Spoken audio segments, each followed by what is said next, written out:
guys, so in today's video, I'm going to be doing a story time video about the time I got hit in the face during a road rage incident. And believe it or not, I was not at fault for this. So grab a cup of tea or coffee, or in my case, a big jug of lemon water, and I will tell you the story. Let's just say it involved the police getting called, and I had to fill out a report and everything. So basically, this happened a couple months ago. Since I filed a police report, I wasn't able to talk about it. I did tweet about it, but I wasn't able to talk about it. So this is going to be the big story about the time I got hit in the face by an old woman. I was driving home. In my area, there's like a main boulevard. So I was turning around a corner from like a light, and there's two lanes to turn. And so I was in the lane that you would have to turn really tight to get into, and I was behind this woman's car. I make the turn, I'm turning really, I turned into my lane, and then because the lane was clear, I wanted to go into the middle lane. So at the time that I turned my flash on and started going, the woman in front of me cut me off, and she went before me. And I was like, okay, this stuff happens all the time, especially in Montreal, the drivers are really crazy. So I get into the middle lane,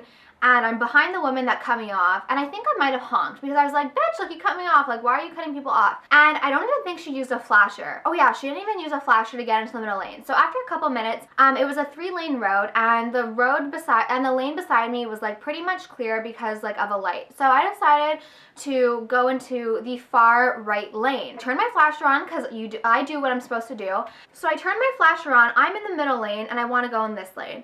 So I turn my flasher on, and I'm behind the car at this point. So I come out from behind, and I start going, and I'm already in the lane. Like, half of my car, I drive a BMW 3 Series, half of my car is in the other lane, and all of a sudden, she decides that she wants to come in my lane again. No flasher, no nothing. My car is already halfway into the other lane, because, like, you know when you merge into the other lane, you're kind of like side by side with the car. Last minute, she decides that she wants to come into the lane that I'm in, that I turned my flasher on, that I made sure it was clear, I checked my blind spot, she decides she wants to come into the car. Now, little side note, I am all for letting people into my lane. I'm not the type of person who thinks that I rule the road, but there's a time and a place where it is acceptable to go into another lane. When a car is already halfway into the lane, that is not the time. When a car is already in the lane that you want to go into, that is not the time. So I guess this woman didn't check her blind spot because I was like I'm trying to explain it the best way possible. Like, imagine my hood and she was driving an SUV, a Dodge, and her, like, the middle, like between the passenger side and the back door side, hits my car. So I start honking, and I'm like holding the horn because this bitch not only cut me off once to get into the middle lane, she's now cut me off, hit my car. There was no damage, thankfully. Hit my car. Number one, she didn't put on her flasher, which is a basic rule. And number two, she didn't check her blind spot, which is probably like the cause of a lot of accidents, like people not checking their blind spot, because I can't tell you the amount of times I wanted to change lane and I didn't think there was a car coming, and then I checked my blind spot and there was a car coming. You need to check your blind spot, it's so important. So she hits my car because this bitch doesn't want to wait her turn or check. And it's not about waiting your turn. My car was already halfway into the lane, and I was like going into the lane, but she decided she wanted to go last minute. So she hits my car, and I'm holding the horn. This psycho old woman puts her car in park, gets out of the car, she starts screaming, "Are you fucking retarded? Are you stupid? You stupid bitch." So she comes to my car window, my window right here, and I'm wearing my sunglasses, and she takes her fingers and she goes, "Open your eyes." So she touched my person, and she goes, "Open your eyes." I don't know if she just meant to point me with her little fingers, this French woman, or what, but she ends up hitting me. So, like, poking me in the eyeball, my glasses shift, hit my eye, and so by this point, I'm like, hold the fucking show. First of all, my parents always taught me to defend yourself, of course, but I wasn't about to get out of my car and drop kick an old woman, because that's just not my style, and I didn't want to stoop to her level, because I have never in my life got into a physical fight with someone. I mean, when my sister and I were little, we would, like, you know, hit each other as sisters do, but I've never in my life gotten into a physical fight with someone, just because that is not how I believe adults should handle things. What do? I called 911. So I called 911. I knew her license plate ended in ARF because I was like, ARF like dog, and her first 3 numbers were a little different. So I called the police, gave them the number, but there was a miscommunication on the, what's it called?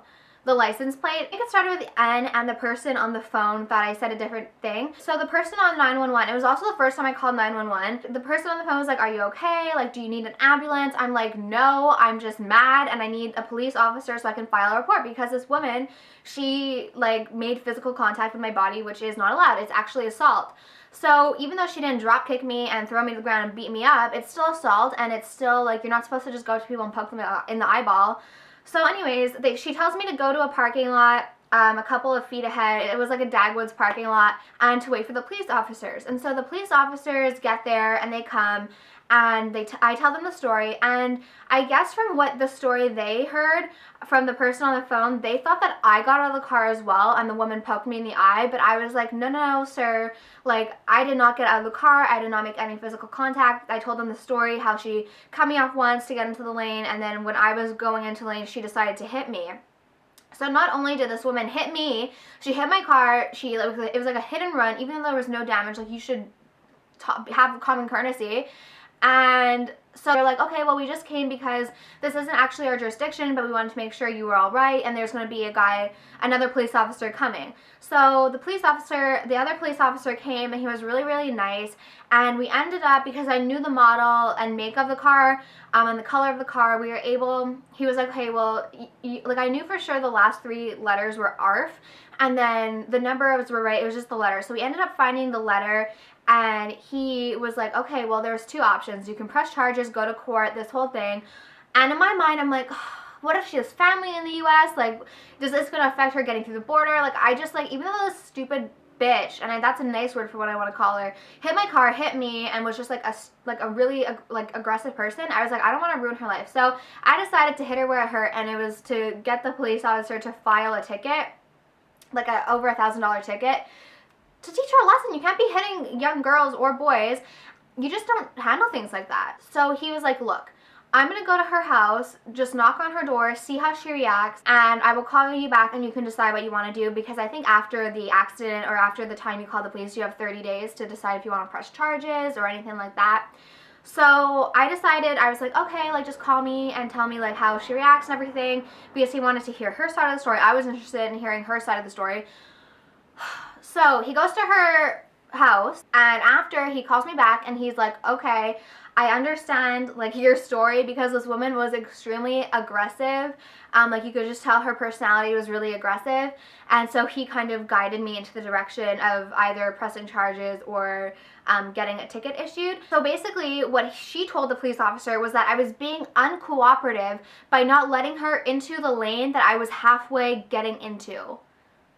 Like, that doesn't make sense. I don't know what driving school she went to, but the last time I checked, if you want to change lanes, if there's a car in it, or even just in general, you have to make sure that the lane is clear and that there's enough time to get into that lane without you endangering your car or another person's car. It wasn't an issue of me being uncooperative, because if a person turns on their flasher and wants to get into my lane, I have no problem with that. It wasn't about me being uncooperative, madame. It was about you just not knowing the basic rules of the road, and that's what the police officer told her, apparently. I just want to say, like, a little PSA, public service announcement. Just because you turn your flasher on does not mean that you are entitled to go into that lane. You need to make sure that the lane is clear and that there's not a person in your blind spot coming, because it could have been a major accident if there was like a car coming full speed because the lane was clear. If she would have just decided to just go in like gung-ho, like, I was not going fast because I was changing the lane, but at the point that she decided that she wanted to get into my lane, my car was already halfway in that lane. When she decided she wanted to go, it was like almost like a T-bone collision. So if a car was coming full speed ahead, 60